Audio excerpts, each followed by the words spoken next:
Hi ಎಲ್ಲರಿಗೂ ನಮಸ್ಕಾರ. ಈ ವಿಡಿಯೋದಲ್ಲಿ ನಾವು ಶಿಮುಲ್ನ ರೀಫಂಡ್ ಬಗ್ಗೆ ಡಿಸ್ಕಸ್ ಮಾಡೋಣ.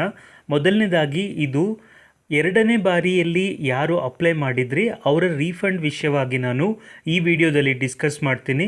ಇತ್ತೀಚೆಗೆ ಇವರು ಮೂರನೇ ಬಾರಿ ನೋಟಿಫಿಕೇಷನನ್ನು ಕೂಡ ಬಿಟ್ಟಿದ್ದರು, ಹಾಗೆ ಅಪ್ಲಿಕೇಶನ್ ಎಲ್ಲ ಹಾಕಿದ್ದೀರಾ, ಅದ್ರ ಬಗ್ಗೆ ನಾನು ಮಾತಾಡ್ತಾ ಇಲ್ಲ. ಅದು ನಿನ್ನೆಯಷ್ಟೇ ಅದು ಕಂಪ್ಲೀಟ್ ಆಯಿತು ಅಪ್ಲಿಕೇಶನ್ ಪ್ರಾಸೆಸ್, ಅದ್ರ ಬಗ್ಗೆ ನಾನು ಮಾತಾಡ್ತಿಲ್ಲ. ಎರಡನೇ ಬಾರಿಗೆ ಬಿಟ್ಟಂಥ ನೋಟಿಫಿಕೇಷನಲ್ಲಿ ಅದನ್ನು ಕ್ಯಾನ್ಸಲ್ ಮಾಡಿದ್ರಲ್ವ, ಅದನ್ನು ಅವರು ರೀಫಂಡ್ ಹಾಕ್ತಾ ಇದ್ದಾರೆ. ಸೊ ಯಾರ್ಯಾರಿಗೆ ಅಮೌಂಟ್ ಬಂದಿಲ್ಲ ಅವ್ರು ಏನು ಮಾಡಬೇಕು ಅನ್ನೋದನ್ನು ನಾನು ಈ ವಿಡಿಯೋದಲ್ಲಿ ಹೇಳ್ತೀನಿ. ಎಷ್ಟೋ ಜನರಿಗೆ ಅವರಿಗೆ ಅಮೌಂಟ್ ಆಲ್ರೆಡಿ ಬಂದಿದೆ, ಅಕೌಂಟ್ ನಂಬರ್ ಎಲ್ಲ ಸರಿ ಇದ್ದವರಿಗೆ ಅವರು ಕ್ರೆಡಿಟ್ ಆಗಿದೆ.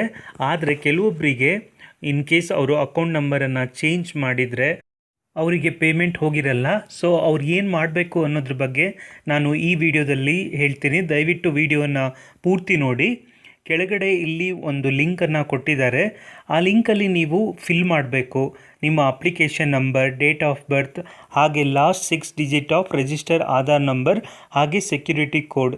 ಇದನ್ನು ಫಿಲ್ ಮಾಡಿದರೆ ಬ್ಯಾಂಕ್ ಡೀಟೇಲ್ ಫಾರ್ಮ್ ಓಪನ್ ಆಗುತ್ತೆ. ಇದರಲ್ಲಿ ನೀವು ಯಾವ ಒಂದು ಅಕೌಂಟ್ ನಂಬರಿಗೆ ನಿಮ್ಮ ದುಡ್ಡು ಬರಬೇಕು ಅಂತ ಅಂದ್ಕೊಂಡಿದ್ದೀರಾ ಅದನ್ನು ನೀವು ಫಿಲ್ ಮಾಡ್ಬೋದು. ಇನ್ ಕೇಸ್ ನೀವು ಅಪ್ಲಿಕೇಶನ್ ನಂಬರೇ ನಿಮಗೆ ಗೊತ್ತಿಲ್ಲ, ನೀವು ಇದನ್ನು ಮರ್ತು ಬಿಟ್ಟಿದ್ದೀರಾ ಅಂದರೆ ಫರ್ಗಾಟ್ ಅಪ್ಲಿಕೇಶನ್ ನಂಬರ್ ಅಂತ ಇದೆ ನೋಡಿ, ಇಲ್ಲಿ ಫರ್ಗಾಟ್ ಅಪ್ಲಿಕೇಶನ್ ನಂಬರ್ ಅಂತ ಕಾಣ್ತಾ ಇದೆ. ಸೊ ಇದ್ರ ಮೇಲೆ ನೀವು ಕ್ಲಿಕ್ ಮಾಡಿದರೆ ಇಲ್ಲಿ ನಿಮಗೆ ಮೊಬೈಲ್ ನಂಬರನ್ನು ಕೇಳುತ್ತೆ, ಹಾಗೆ ಆಧಾರ್ ನಂಬರ್, ಅದ್ರ ಜೊತೆಗೆ ಸೆಕ್ಯೂರಿಟಿ ಕೋಡನ್ನು ಕೇಳುತ್ತೆ. ಸೊ ಇದನ್ನು ನೀವು ಫಿಲ್ ಮಾಡಿದರೆ ನಿಮಗೆ ಅಪ್ಲಿಕೇಶನ್ ನಂಬರ್ ಸಿಗುತ್ತೆ. ಇದನ್ನು ಅಪ್ಲೈ ಮಾಡೋದಕ್ಕೆ 21ನೇ ತಾರೀಕು ಜುಲೈ ತಿಂಗಳು ಕೊನೆ ದಿನ ಆಗಿರುತ್ತೆ.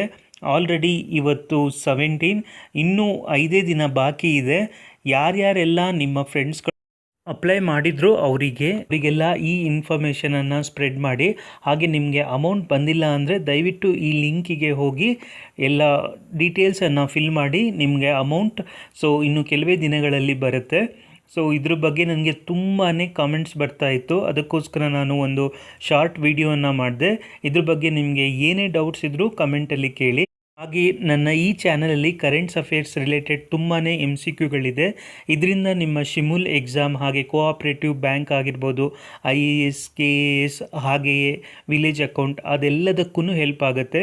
ದಯವಿಟ್ಟು ಆ MCQಗಳೆಲ್ಲ ಒಂದು ಸಲ ನೋಡಿ, ಇದರಿಂದ ನಿಮಗೆ ತುಂಬಾ ಹೆಲ್ಪ್ ಆಗುತ್ತೆ. ನಾನು ಹೇಳಿದಂಥ ಇನ್ಫಾರ್ಮೇಷನ್ ಇಷ್ಟ ಆಗಿದ್ದರೆ ದಯವಿಟ್ಟು ಈ ವಿಡಿಯೋಗೆ ಲೈಕ್, ಶೇರ್, ಸಬ್ಸ್ಕ್ರೈಬ್ ಮಾಡೋದನ್ನು ಮರಿಬೇಡಿ. ಎಲ್ಲರಿಗೂ ಧನ್ಯವಾದಗಳು.